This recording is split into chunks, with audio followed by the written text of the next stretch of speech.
The New York Times bombshell report sparked fury online. Trump fans on Twitter calling the story a hoax, even launching a hashtag, #NextFakeTrumpVictim. One user writing, quote, "Less than a month until the election and women suddenly start claiming sexual assault.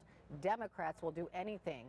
Other users took those tweets as a call to arms, launching their own hashtag, quote, "Women Stop Trump Party." One person tweeting, "Mark my words, this hashtag existing means November is going to be at best a GOP bloodbath." So let's talk about all of this. I'm joined by former Philadelphia mayor and Hillary Clinton supporter Michael Nutter, along with Donald Trump surrogate Representative Brian Babin of Texas. Welcome to both of you. I just want to step back because both of you have run for office. Good to be here. Nice to have you here. Thank you so much. But again, I want to step back because both of you have run for office. Michael, what would it be like to be in the middle of this kind of election? Oh, it's a firestorm. I mean, we saw when the first tape came out on the bus and all of that disgusting talk.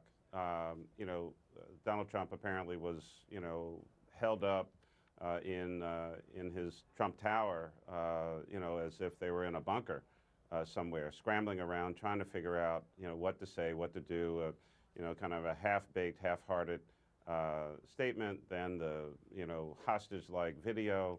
I mean, they are scrambling. I mean, they're not focused now on the presidential election. It is impossible under these circumstances to fight so many battles in so many places on so many fronts all at the same time. And the last thing that they're doing right now is focused on the presidential election. We're filing lawsuits, we're making denials, they're doing all kinds of things that have nothing to do with trying to become president of the United States of America. And we're now within the 30-day window. It should be all campaign all the time, and he can't do that.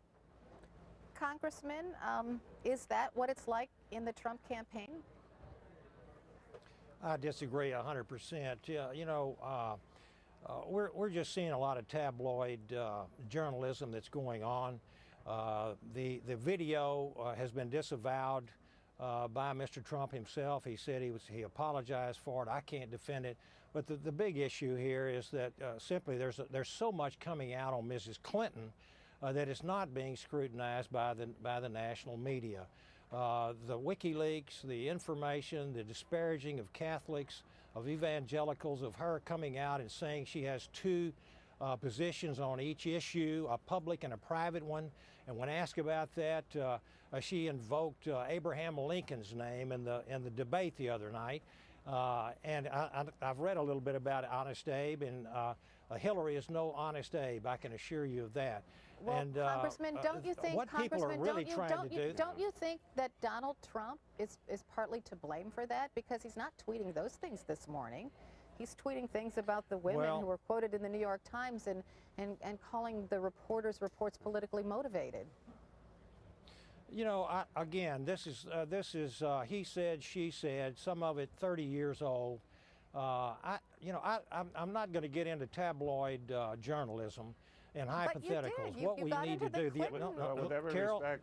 Carol, let me say one thing. The people of this country, 70% of them believe this country is going in the wrong direction. And there's only one agent of change here, and that is Donald Trump. Mrs. Clinton has doubled down on what Mr. Obama has done for the last 8 years. What the American people want is a national security plan,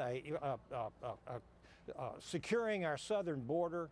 Wants answers on the Clinton Foundation and why she illegally deleted 33,000 emails, mishandling her classified information, and the Clinton Foundation collusion. My goodness, there's so much out there. Michael, I hear you, but I hear you, Congressman. Yeah. I do. Well, I Carol, do. But again, go ahead, Michael. A couple things here. First of all, with every respect to the congressman, I hate to disagree with you, but Mr. Trump did not disavow the video from last week. He half-heartedly apologized. He has not disputed that it is him, his voice, his image. He was the only person coming off of that bus. He did not disavow that video. He did not disavow his statements about Nancy O'Dell, for whom he has never apologized to her or her husband.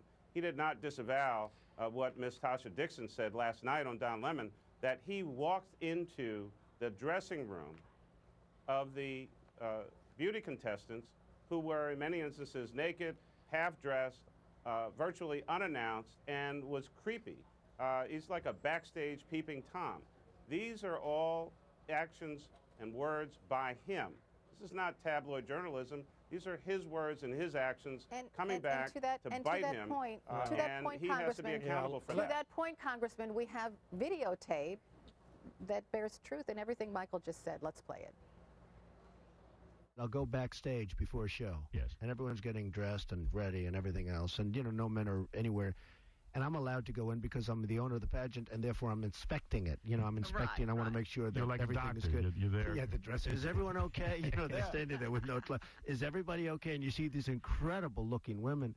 And so I sort of get away with things like that. All 50 contestants are in one room, and you know, there's chaperones helping us change and whatnot. And it was announced Donald Trump was going to come in, and before you could put a robe or kind of dress yourself, he walked in.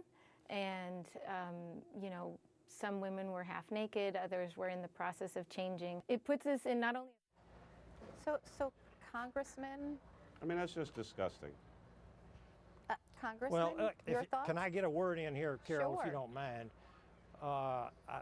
This is the kind of stuff that is a distraction from what the importance, the significance of a historic election.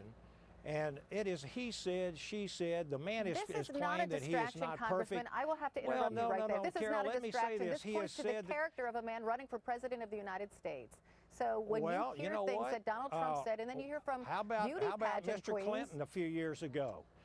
You know, Mr. Clinton was doing far worse. He had deeds, not words, back in the 90s. I happened to be Why around aren't you during as that upset time. at Mr. Mrs. Trump Clinton, as you are at Mr. Clinton, who, by He's the way, not isn't running for president. He's already been well, president. No, he's not. He's not running for president, but his wife certainly is, and she went after What's these that got to do with it? so-called bimbo eruptions right and left. But this is not what America is interested in. America's interested. We're on the precipice of a possible war, conflicts, an open border. We have illegal criminal aliens that are not being deported. We've got a $20 trillion national debt. And the very things that people are worried about, their jobs, the economy, where our economy's in the ditch right now, and this is what we need to be talking about. Mr. Trump has said he's a changed man. He's not perfect. You know, none of us have been. You know, as far as that video that he had, that's locker room talk. I've heard it before in my life. I can't defend that kind of stuff, and he doesn't either. I know He what locker rooms apologized you're for in, it. sir. Well, we need to get on with the election and the issues. Mrs. Clinton has got so much baggage. She's going to have a train of circus elephants to have to carry all of her baggage. And what you're doing is completely scrutinizing one side, one candidate in this campaign, rather than both of them. It needs to be an equal playing field here. It's just too important. This is the most important election probably of our lives. Thank you so much, Congressman Brian Babbitt, Michael Nutter. Thanks to both of you. Coming up in the newsroom, the last time Utah went for a Democrat for president, Lyndon Johnson. That was 1964. Could it happen again this year? Why some red states are on the verge of turning blue. Golden Corral 7-day shrimp extravaganza just raised the stakes. Every day at dinner, enjoy new Founder sirloin and non-stop shrimp. Plus it up on the weekends with premium shrimp and new garlic herb buttered sirloin. It's non-stop shrimp and steak, all for one low price. Only at Golden Corral.